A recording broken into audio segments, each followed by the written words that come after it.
Hello, I'm Ina Czerwiński and you're watching TVP World Talks, where every word matters. And words matter especially during the election cycle. In many cases, political parties find out belatedly that they need to cater for the younger audience. Young voters are often high on the agenda at the very last moment. But it is a much more difficult thing to actually try and create a long-lasting narrative for younger voters in between elections. One such initiative exists in Poland, and we're going to talk about this today with its co-founder, Ada Guźniczak, the co-founder of the Campus, the Future of Poland initiative. Hello and welcome to TVP World. Hello, thank you for having me. So let's begin with a general issue, so to say. Do you think that this mantra that, young voters are going to be the decisive force in the given elections, is it just something that exists in the media? Because in between, people often find that, young people are not on, for example, lists of candidates. They're often pushed back, and you also have agendas which are aimed at people who appear to be roughly 60 or more.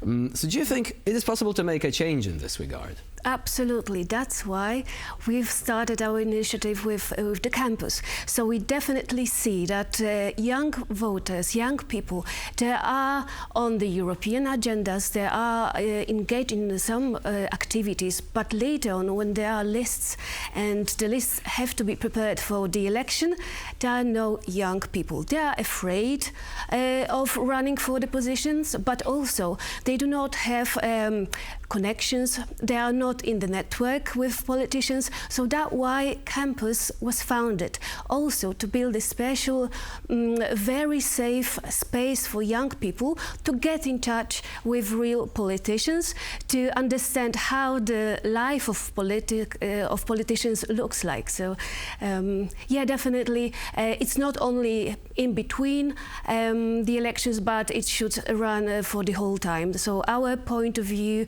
on youngsters is really important. And generally, to get this out of the way, the opposition has often been very critical of this initiative. They said, oh, it's just a springboard for a political career on the liberal side. It is politicized. Is it really possible to foster engagement in politics while appearing to be apolitical? Because what some commentators probably would have wanted would be some sort of completely apolitical NGO that would draw in people from all sides. But is it really a realistic proposal nowadays, given the polarization of the political scene in particular?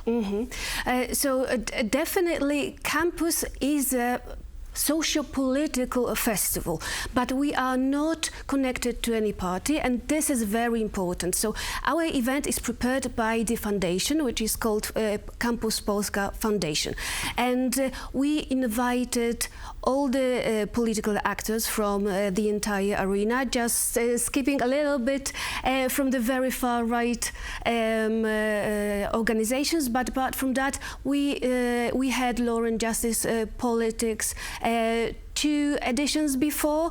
So the invitations we sent to a very wide scene of politicians, and it is absolutely crucial that from our participants, only roughly 20% of them is anyhow affiliated or member of the political party. So it means 80% of our participants is absolutely not affiliated with any political party, and they are just interested in the political world, which is, it's touching everyone. So for us, it's really important to show how it works. Now, of course, I mean, another question is basically that some people are suggesting that merely, doing something that's adjacent to politics is going to make people feel tainted somehow. Is politics becoming a dirty word nowadays? And what can be done to reverse this trend? Because it's impossible to engage in civic activities, to become involved in matters which basically, they have relevance to the general public, right? Without, at some point, getting in touch with politicians. So if people think politics is something bad, they will not be able to exert any influence. Do you think that we actually are capable of reversing this sort of arguably harmful narrative that politics is something to be avoided? we are right now working on it to change the dirty politics into something absolutely normal. And that's why 1,300 people every single year is invited absolutely for free, which is also very important. It shows how equally we treat young people. They just have to fill the form during the recruitment process, which is roughly around May and April every single year. And they send the application. We pick the best applicants, which is, as I said before, there are 80% which are not affiliated with any political party. And they are very much interested in politics. And they have politicians on the arm's length every single day. So the biggest names, not only from the political world, but also from the cultural world, there are some actors, there are concerts, there are so many celebrities, very famous people who are over there in Kortowo just for them for the entire week. And before we move on to the details of this year's edition, just one quick question, because again, the critics are saying all these politicians, activists, even artists, they are known for being rather liberal, not really on the conservative side. If they do actually have this criticism, even if we accept that to some extent is legitimate, why aren't other parties creating similar initiatives, you think? Is there anything that could actually be said to have a similar scope on the Polish political scene and generally within society today? Absolutely. I don't see any reasons why they are not doing exactly the same thing. Of course, it requires a lot of organizational skills.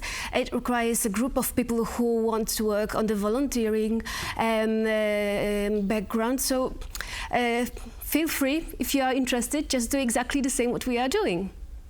And now, going into some more details on what actually this edition is going to be about, can you tell us about a few highlights of what's going to happen this year and the most important parts of the events that you would say are particularly worthy of attention? So this edition is mainly dedicated to the security topics. So every single day we will start with a huge panel discussion, which will be in a completely new campus arena, which is built from scratch just for us, and it will be absolutely amazing. So if you can, please follow us on our social media and on TV as well, because a lot of our events will be broadcast. Later on, we've got 5 smaller discussions in 5 main axes that we named for this year edition. So it's going to be a safe world, it's going to be a comfort of living, skills of the future, equal society, and economy and technology. So these are the main 5 topics that we want to talk about and move around. Later on, which is absolutely crucial for us and it's worth emphasizing, we've got a lot of workshops for young people. So it's not only about talking, we give them very good and very well-prepared workshops where they can get very specific skills. So every single day there is a round of 10 different workshops to pick off. And later on we've got special events, so again concerts, some what else? We've got, of course, a huge sport part, so sport activities as well. So there is a whole package. Young people have a lot of different activities that they can pick for 7 days. And would you say that the presence of politicians could actually be an advantage in that not only could this event serve as a series of workshops and meetings, so some people say, oh, it's just a talking shop, but is there actually an opportunity for a transfer of ideas, for politicians to gauge the mood among young people and then think, okay, so this is what they think. Maybe it could be a good idea to incorporate that into actual policy proposals. Is there any sort of pathway through which this could be achieved, like, from idea to implementation in a cycle of, say, a couple of editions, and you could say that something was proposed a couple of years ago, now has influenced existing legislative proposals, for example. So one of the idea was that on the last campus we've started collecting signatures for the bill of in vitro. So later on the bill was passed through the Sejm for the lower house of Poland's parliament, just for our foreign viewers. Exactly. So right now it is actually a law. So absolutely there is a huge interchange from our participants to the politicians, but also our politicians, they gain a lot of energy from young people, and they know exactly what they're interested in. It's not like it's only interesting for young people to meet huge names from the TV. Also, what's very interesting for me personally is that politicians are very often scared of questions of young people because they are not typical. We exactly know what the journalists will ask for, but when the young people asking questions, it's completely different. That's why they are also scared, and it's very, it's like thinking out of the box, so it's very provocative for them as well. So would you say that this, in a way, is also an opportunity perhaps to get in touch with the public? As you've mentioned, I mean, previously you've had, governments holding sessions and closed cabinets, of course learning about what the public thinks from the polls, from the media, but apart from, again, the campaign trial, where you actually get confronted by citizens, you often have few opportunities to learn anything firsthand, right? So do you think this could be an option also to remove this sort of gap between policymakers and the public in a way? Hopefully.